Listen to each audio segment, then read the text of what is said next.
Antum mungkin pernah juga mendengar ada seorang yang bertanya kepada Nabi tentang seorang wanita. Ya Rasulullah, imra'ah tuzkaru min husni salatiha wa siyamiha wa qiyamiha wa sadaqatiha. Ya Rasulullah, ada seorang wanita yang sholatnya luar biasa, ahli qiyamul lail, suka puasa sunnah, sedekahnya Masya Allah, walakin tu'dhi jaraha bilisaniha, tapi dia suka menyakiti tetangganya dengan lisannya. Pasti antum sudah pernah dengar tentang hadis ini. Suka menyakiti tetangganya dengan lisannya. Apa kata Nabi SAW tentang wanita ini? La khaira fiha, la khaira laha. Wanita ini nggak ada baiknya, kata Nabi. La khaira laha. Tidak ada baiknya. Hiya finnar. Dia di neraka. Di neraka. Subhanallah. Sholatnya, puasanya, sedekahnya tidak menolong dia ketika dia memiliki akhlak yang buruk. Tidak menolong dia sama sekali. Kemudian ditanya lagi, ya Rasulullah, ada seorang wanita, tuzkar min salatiha al-maktubah.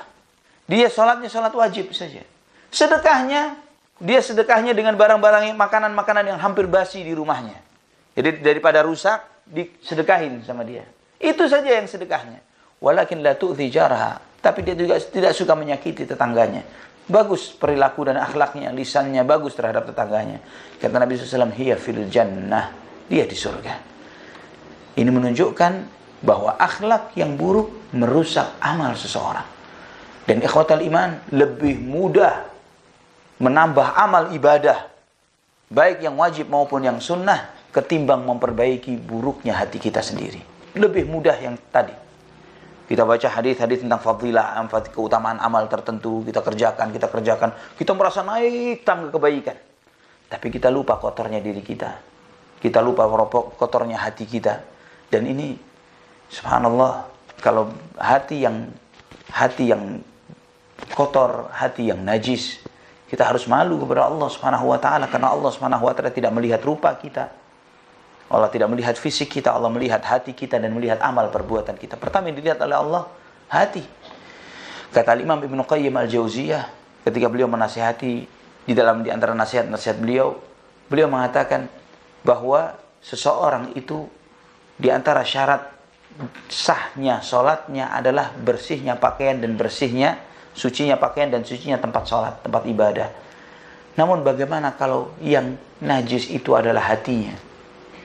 Najis dengan syirik, najis dengan bid'ah, najis dengan takabur dan kesombongan, ya, najis dengan hasad, iri dan dengki, najis dengan syahwat dunia yang luar biasa. Bagaimana dengan itu?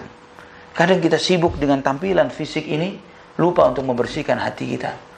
Kita lupa bahwa Allah Subhanahu wa taala zat yang maha suci dan hanya yang suci, yang bersih saja yang diterima oleh Allah.